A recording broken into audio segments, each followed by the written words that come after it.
안녕하세요. 우리말씀연구소 이선영 연구원입니다. 한 달 동안 잘 지내셨나요? 우리 지난달에는 11큐 5에 나오는 시편 가운데 시리아어 성경 번역본에 같은 내용이 있는 시편을 공부한 적이 있습니다. 그리고 그 시편 하나로만 끝나는 게 아니라 그 다음 시편까지도 시리아 역본에 같은 내용이 실려 있기 때문에 두 달을 연속해서 시편 154편과 155편의 내용을 한 편씩 살펴보기로 이야기했었죠.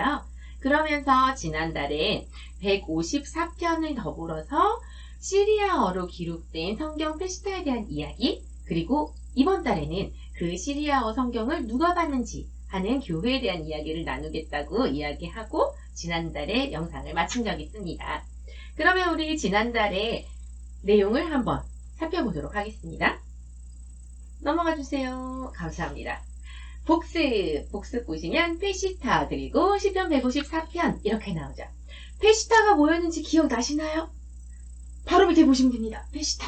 여기 보시면 시리아어로 번역한 성경이다. 지난달에 그래서 페시타가 시리아어로 되어 있는데 그 시리아어는 어떤 모양으로 생겼는지, 그리고 제가 그 전에 말씀드렸던 히브리어로 기록된 성경의 그 히브리어는 어떤 모양으로 생겼었는지 사진을 제가 보여드린 거 기억나실 거예요. 그래서 히브리어를 시리아어로 번역했는데 번역해서 읽는 사람들이 어떤 의미를 갖고 있는 말씀인지 잘 이해할 수 있도록 의역을 한 시리아어 역본 성경이 바로 페시타다라는 이야기를 했었습니다.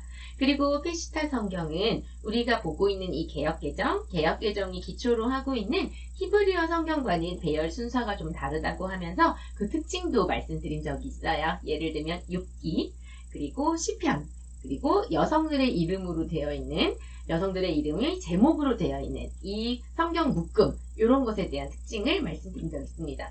그런 얘기 언제 했지? 하는 생각이 드는 분들은요, 지난달 영상을 한 번 더 보시면 될 것 같아요. 시편 154편의 내용은 하나님을 찬양하는 시였습니다. 그 가운데 그냥 하나님을 찬양하는 것이 아니라 하나님께서 주신 지혜로 하나님을 찬양해야 한다.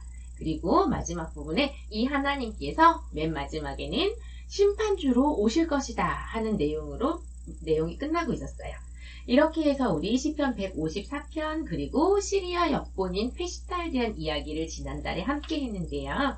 그리고 나서 이번 달에는 페시타 그리고 시리아어 성경을 읽었던 교회는 어떤 교회인지, 그리고 이어지는 154편 뒤에 155편은 어떤 내용인지 이것을 한번 같이 보기로 했었습니다.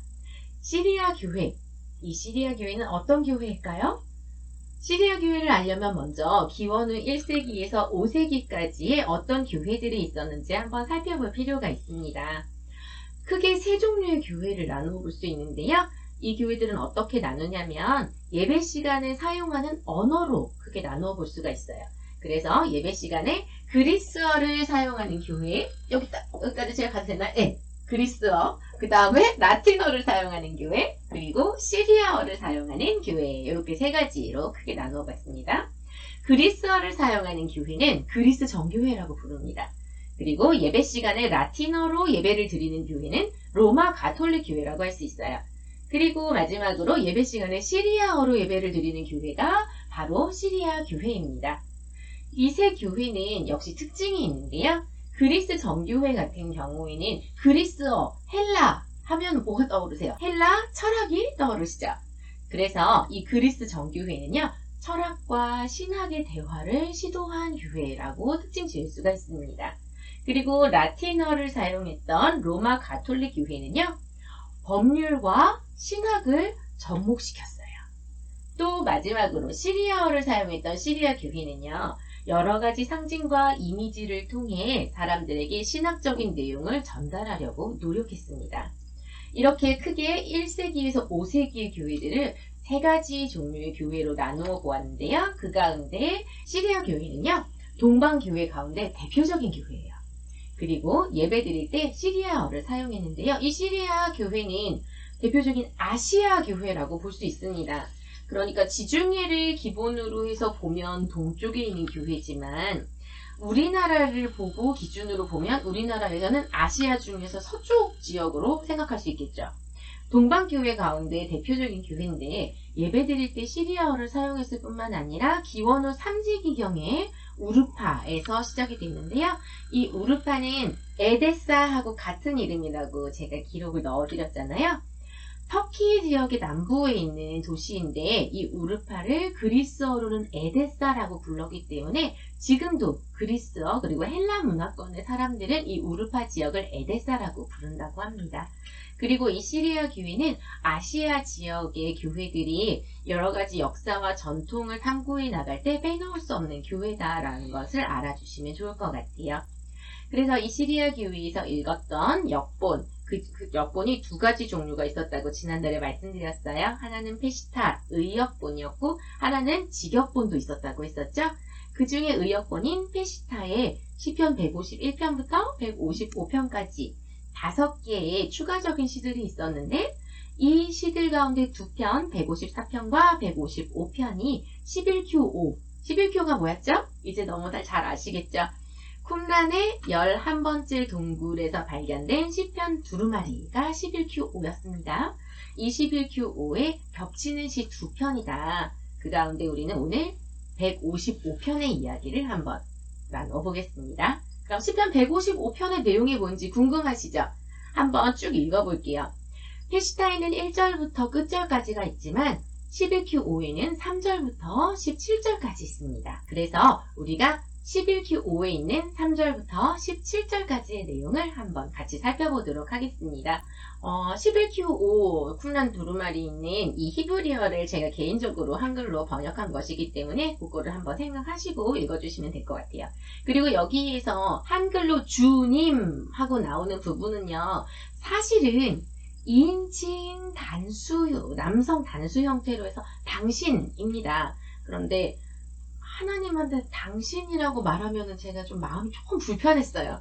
그래서 그냥 주님이라고 했는데요. 원래 히브리어로 주님이라는 단어가 나오지는 않는다는 거 이거 한 번만 말씀드리고 그리고 시작해 보겠습니다. 3절입니다. 여호와여 제가 주님께 외치니 제게 주의하여 주십시오. 주님의 거룩한 처소를 향해 제 손을 펼칩니다. 주님의 귀를 기울여 주셔서 제가 간청하는 것을 제게 주시고 제가 요구하는 것을 거절하지 말아 주십시오. 제 영혼을 세워 주십시오. 그러면 악한 이들 앞에서 넘어지지 않고 허물어지지 않을 것입니다. 악한 일들은 제게서 돌아갈 것입니다. 정의로운 재판장이시여. 여호와여, 주님께서 저를 저의 죄대로 심판하지 말아 주십시오. 생명이 있는 모든 자는 주님 앞에서 의로울 자가 없기 때문입니다. 제가 분별할 수 있게 해주십시오. 여호와여 주님의 율법 안에서 그리고 주님의 정의를 제게 가르쳐 주십시오. 그들이 들을 것입니다. 주님이 행하신 많은 일들을 그리고 백성들이 주님의 영광을 칭송할 것입니다. 저를 기억해 주시고 저를 잊지 말아 주십시오. 저에게 괴로움이 오도록 하지 말아 주십시오. 저의 젊은 시절의 죄를 저에게서 멀리 보내주십시오. 그러면 그들이 저의 죄를 기억하지 않을 것입니다. 저를 깨끗하게 해주십시오. 여호와여, 나쁜 병으로부터 말입니다. 그러면 그들이 저의 죄를 기억하지 않을 것입니다. 제게서 그 뿌리를 말려주십시오. 그러면 제게 그 잎이 나지 않을 것입니다. 당신은 영광이십니다, 여호와여. 그러므로 주님의 앞에서 구하는 저의 부탁을 이루어 주십시오. 제가 누구에게 외치면 저에게 주겠습니까? 사람의 아들이 무슨 힘을 더하겠습니까? 여호와여, 저의 안전은 주님의 얼굴로부터 옵니다. 제가 외칩니다. 여호와여, 그러니 제게 대답하여 주옵소서. 그리고 저의 부서진 마음을 고쳐 주옵소서. 제가 잠들었습니다. 그리고 저는 잠들겠습니다. 제가 꿈을 꾸었고 깨어났습니다. 저를 보호해 주십시오. 여호와여, 제 마음이 망가졌습니다. 그러니 저는 부르짖을 것입니다. 여호와여. 아멘. 여기까지 끝납니다. 이 시를 앞에서부터 한번 살펴보면요. 3절부터 8절까지 보시면 하나님 앞에 손을 들고 요구하고 간청하는데요. 자신의 요구를 들어주실 것을 간청하고 그리고 또 자신의 죄에 대한 이야기를 합니다. 그래서 내가 죄인인 건 맞고 죄가 있는 것도 맞지만 이 세상의 사람들 가운데 하나님 앞에 의로운 자는 하나도 없기 때문에 죄에 있는 그대로 자신의 죄대로 심판하지는 말아달라고 요구를 해요. 여기까지만 보면 우리가 익숙하게 보고 있는 그 자신의 내면을 들여다보는 그런 시인 것 같죠. 그런데 그 다음 단락으로 보면 율법 안에서 죄를 판단하고 정의가 무엇인지 알게 해주시는 그 이유가 뭘까요? 괴로움이 오지 않도록 하는 거. 그럼 그 괴로움은 뭘까요? 그 괴로움은요, 12절에 나옵니다. 병이에요, 병. 질병. 그러면서 죄와 질병, 죄를 깨끗하게 해주실 것을 요청하면서 나쁜 병으로부터 구원해달라고 이야기를 합니다. 현대사회에서 사람은 몸이 아프면 병원을 갑니다. 그리고 아픈 사람을 만나면 뭐라고 할까요? 아이고 아파서 어떻게 병원 가야겠네 이렇게 이야기를 하죠. 현대사회의 사람들은 육신의 질병과 그 마음의 죄에 대해서 결부시키지 않습니다. 그런데 성경시대를 살던 사람들의 경우에는요. 사람이 아프고 그 사람이 아파하고 있는 모습을 볼 때 그 사람 안에 있는 내면의 죄를 결부시킨다는 겁니다. 그래서 몸이 아픈 사람들은 육신의 고통과 괴로움을 겪을 뿐만 아니라 주변 사람들의 비판하고 질책하는 눈빛까지도 감내해야 됐어요. 그리고 죄책감에 시달려야 했습니다. 그렇기 때문에 이 시편 155편을 기록한 사람은 하나님께 자신의 죄를 용서해달라고 구할 뿐만 아니라 자신의 육신의 질병에 대해 호소를 하고 그리고 사람들의 기억 속에 내가 이 질병을 겪는 것을 본 사람들이 나의 죄를 들추어내는 이 기억까지 없애달라고 요구하는 겁니다. 그리고 나서 13절이 저는 참 번역하면서 되게 문학적이라고 생각을 했는데요. 그 뿌리를 말려달래요. 무슨 뿌리일까요? 병이죠. 그 병을 깨끗하게 완전히 없애달라는 이야기죠. 그러면 제게 그 잎이 나지 않을 것입니다. 잎이 나지 않는다. 잎이 난다는 건 뭘까요? 네, 병의 재발입니다. 병을 낫게 하고 병이 재발하지 않게 해달라는 것을 식물의 심상을 가져와서 뿌리를 말려달라고 그리고 잎이 나지 않게 해달라고 요청하는 이것을 보면서 아 정말 탄원하는 내용임에도 불구하고 참 문학적인 소양이 드러나는구나 이렇게 감탄을 했습니다. 그리고 이제 14절에서 17절까지 보면요. 하나님께서는 저의 영광이 되시고 그런 하나님께 자신이 의탁하는데 이 이유는 이 세상에 사는 어떤 사람이라 할지라도 아무리 힘이 있고 권력이 있는 사람이라고 할지라도 사람의 아들은 자신에게 도움을 줄 수 없다는 것을 이 시편의 기자가 알고 있기 때문이라고 고백합니다. 그래서 그 누구에게도 아니고 오직 여호와 하나님께 두 손을 들고 자신의 죄를 용서해 주실 것을 자신의 몸을 낫게 해 주실 것을 그리고 자신의 부서진 마음까지도 회복시켜 주실 것을 요청하고 있어요. 그리고 나서 자신의 망가진 마음으로 하나님을 향해 절규하면서 이 시를 끝냈습니다. 시편 155편은 확실한 탄원시라고 볼 수 있어요. 그런 가운데에서도 하나님을 향한 자신의 고백을 신학적으로 그리고 문학적으로 표현하고 이 세상이 아닌 이 세상의 그 누구도 아닌 오직 여호와 하나님께만 의지할 때 자신이 편안히 잠들고 또 그 가운데 꿈을 꾸고 깨어날 거라고 애처로울 정도로 절규하는 가운데 하나님 앞에 자신의 믿음을 고백합니다. 이 시편을 보면서 저는 어떤 상태인가 라는 생각을 해봤어요. 그리고 우리가 함께 오는 이 시편 155편을 살펴보면서 이런 어려움이 찾아왔을 때 우리는 어떻게 하는가? 사람의 아들들을 찾아다니는가? 아니면 하나님께 나의 두 손을 펴고 부르짖는가? 또한 우리가 어려움을 당할 때 나는 내 육신의 어려움과 나의 관계의 어려움과 내 부서진 마음이라는 이 정서적인 부분까지도 모두 다 통찰한 채로 하나님 앞에 하나하나 세세하게 간구하고 있는가 하는 것까지 함께 생각해 볼 수 있었으면 좋겠습니다.